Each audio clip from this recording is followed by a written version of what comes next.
Hello everyone, I'm Nukan and I have recently been playing a lot of Trackmania Ice. It's a very difficult surface to get used to, but if you get used to it, it's pretty damn fun to drive.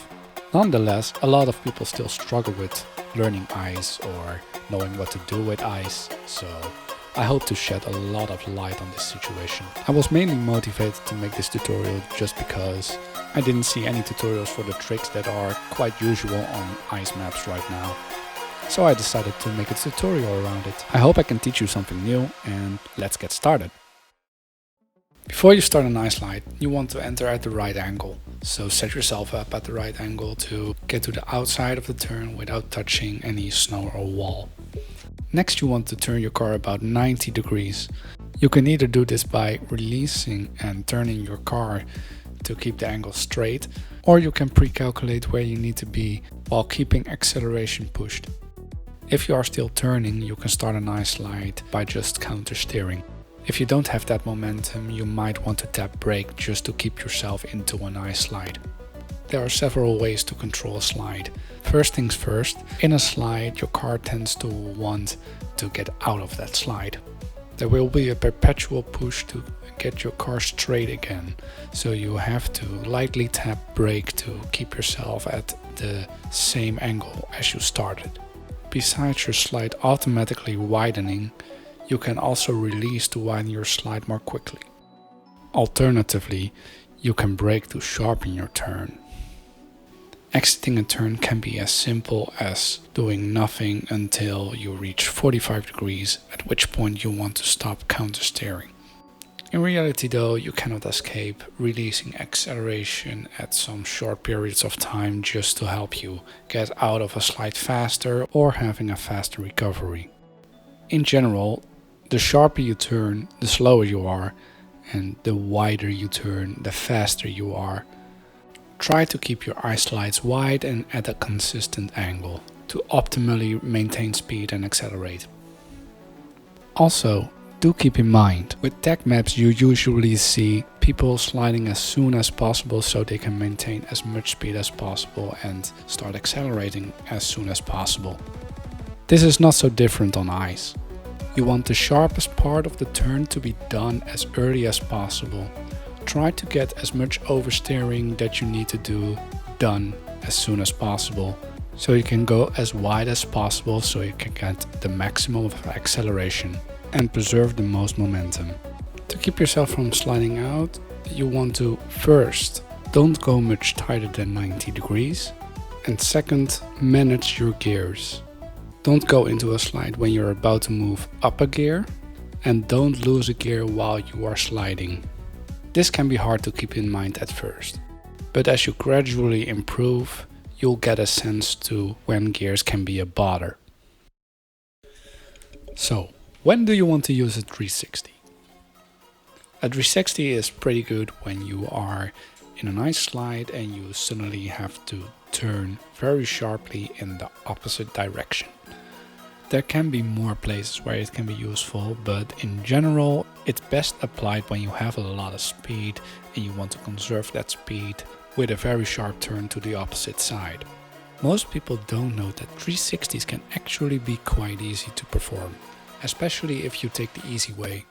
I will explain the hard way after, but for now I will first teach you the easy way.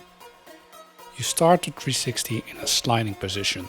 For example, when turning right, the coming turn would be a sharp left. Start pressing brake to turn very sharply.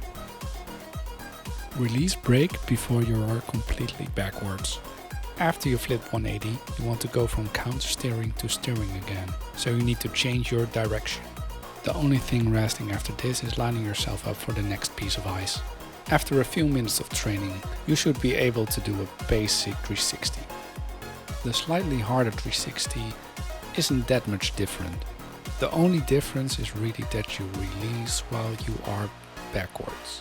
There's a window of about 90 degrees, 45 on each side of the backward slide, where it is inefficient to accelerate because it takes away speed. Not accelerating in this part will give you more speed as you exit the 360. A 180 spin, just like a 360, is useful for suddenly changing direction. The big difference is that this is in the air, so there's a bit of different mechanics involved, but it's basically the same movement. So you want to approach a spin with an ice slide. Just before you go over the edge, you tap brake so you get extra momentum spinning over to the other direction. As you land, you have to tap brake so you get into an ice slide. This has to do with the fact that you are still turning into the other direction, so you have to brake to get into an ice slide. From then on you can continue your ice slide as usual, perhaps some direction change to save the run. A dirt snap is a boost you can get from transferring from an ice surface to a dirt surface.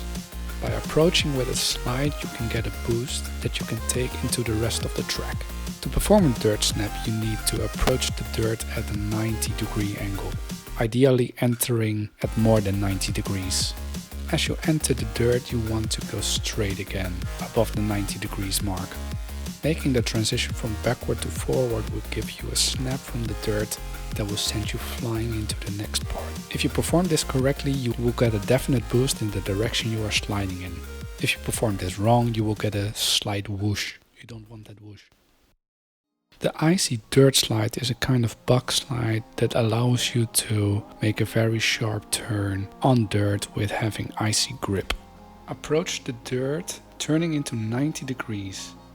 You do not want to go beyond 90 degrees because if you go there, you will slide out. However, if you keep turning into the direction you are turning in, so not counter steering like you do on ice, you can get a powerful boost into a turn. Properly manage the boost by turning to get to the other side. It can feel inconsistent at first, but if you get the technique down, you will get it reasonably consistently. The ice wiggle is a way to go faster on straight lines. It abuses a mechanic that the car will accelerate faster when it's accelerating not perfectly forward but at a slight angle. In full speed this is well known for the skid marks it recreates and the little speed boost you get from making them. Although, if it's faster to go at a slight angle rather than going perfectly straight, you might want to think about a half slide instead of a wiggle. To perform an ice wiggle, you basically just move left to right at a certain angle. This is something you should develop on feel because every situation is different. Penalty surfaces are used to slow your momentum. They do this by giving you frontal grip. Driving over penalty snow will result in having a penalty in your movement speed. However, this does only work frontal. If you approach the snow from the side, you can slide through it like it's normal ice. Do keep in mind that having a perfect angle is very important to make this work perfectly. So you might want to grind this if you really want to make this work. Not all ice maps are only ice. There are a lot of ice maps that actually have tarmac in them. And transitioning to them can be quite difficult if you don't know what to do. But the best way to approach this is to exit the slide before you enter the tarmac. If you do this just before you enter the tarmac, you can release your car while it's on the tarmac to get perfect grip and get steering again as soon as possible. And that's all I have for you today. I know I didn't cover some subjects like bobsleighing just because I'm not that great at it yet and I don't think it would be productive to explain it myself, as well as some tricks that are not as usual. Maybe I will make a follow-up tutorial about it, but for now, I hope you learned something new. I hope I gave you the tools to get better on ice and I'll see you on the ice.